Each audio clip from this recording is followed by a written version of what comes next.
IHSS Advocates, Protective Supervision for Kids, ORD number 0822-06, summary and commentary presented by Larry Rosen, Managing Partner. So I've been asked by several individuals why I decided to give my input on the ORD-0822-06 matter and why I have drafted the letter that is being presented here today. It's really quite simple. I'm a baseball fan, and statistics in baseball are extremely important, but even more important than the individual statistics is when a game is over, when it's ended, there is a final score, and whoever has the most runs at the end of the game is declared the winner of the game. Well, it doesn't work that way currently with protective supervision, because right now with protective supervision, CDSS is proposing a qualitative method of determining non-self-direction versus a quantitative method of determining non-self-direction. Now, what do I mean by that? Well, a quantitative method, similar to baseball, is the team that has the higher score, they win the game. A qualitative method is there is data collected and there's scores given, but the scores don't necessarily guarantee an outcome. There's still some opinion by an administrative law judge or a social worker as to the determination of non-self-direction. And I think that's wrong. I think that there needs to be, just like there is with, like I mentioned, sporting events, elections, the determination of whether an individual gets college credit for an AP exam. There's many different applications throughout our society in which the quantitative outcome of data determines whether a certain consequence is met. And currently right now with CDSS for non-self-direction, that doesn't happen. And I do believe that needs to change. And there's already a mechanism in place in the manuals of policies and procedures that allows for the determination of scores for memory orientation and judgment. It's just that when those scores are collected, there is no absolute consequence for whether or not somebody is non-self-directing or not. And I believe that needs to change.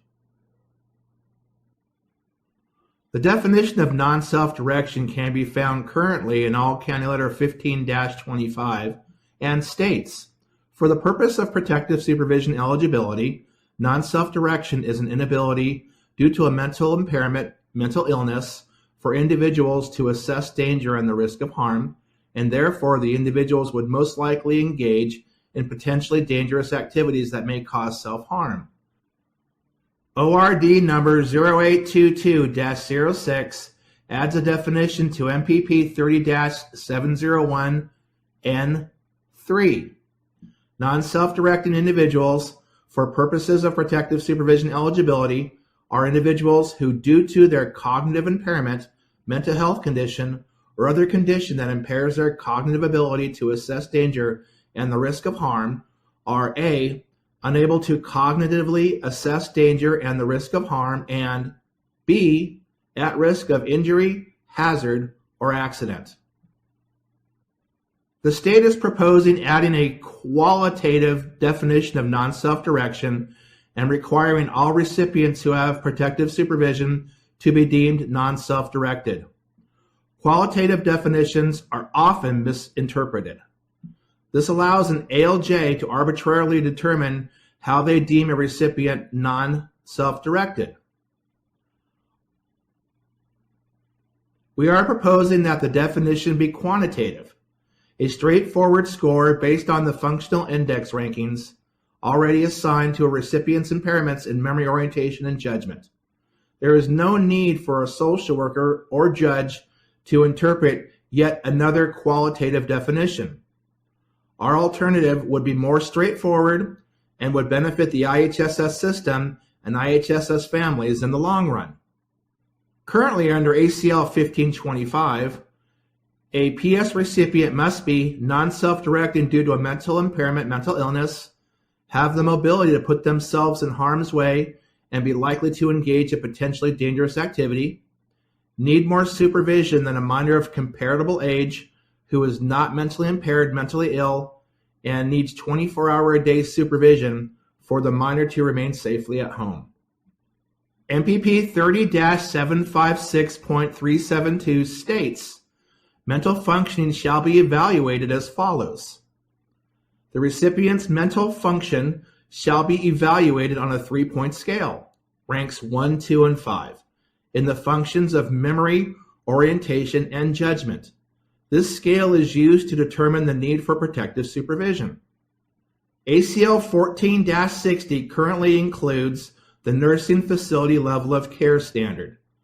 The second option indicates that a recipient could qualify if they had a combined functional index score rank of 6 or higher in mental functioning, and that would be a combination of scores for memory, orientation, and judgment.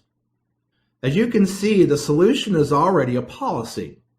The combination of MPP 30-756.372 and ACL 14-60 creates the perfect tool for determining whether an individual is worthy of the continued PS analysis discussed in ACL 15-25. ALJs already do this. Using evidence, an ALJ assigns a functional index rank for memory, orientation, and judgment, but there is no set score that results in the determination of non-self-direction. We propose the nursing facility level of care, as it relates to mental functioning, should be incorporated into the regulations to set a score of 6 or greater as the determinant of non-self-direction. The solution is already a policy. The combination of MPP 30-756.372 and ACL 14-60 creates the perfect tool for determining whether an individual is worthy of the continued protective supervision analysis discussed in ACL 15-25.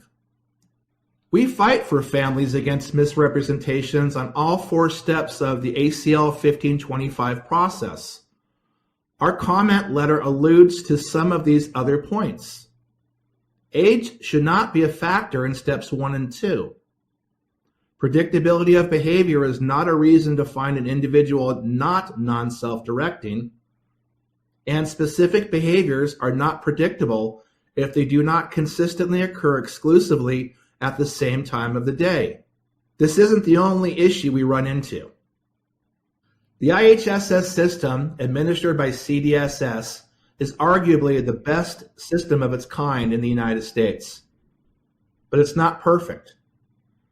The function that I present here is to create a mechanism for the system to become even better. Thank you very much.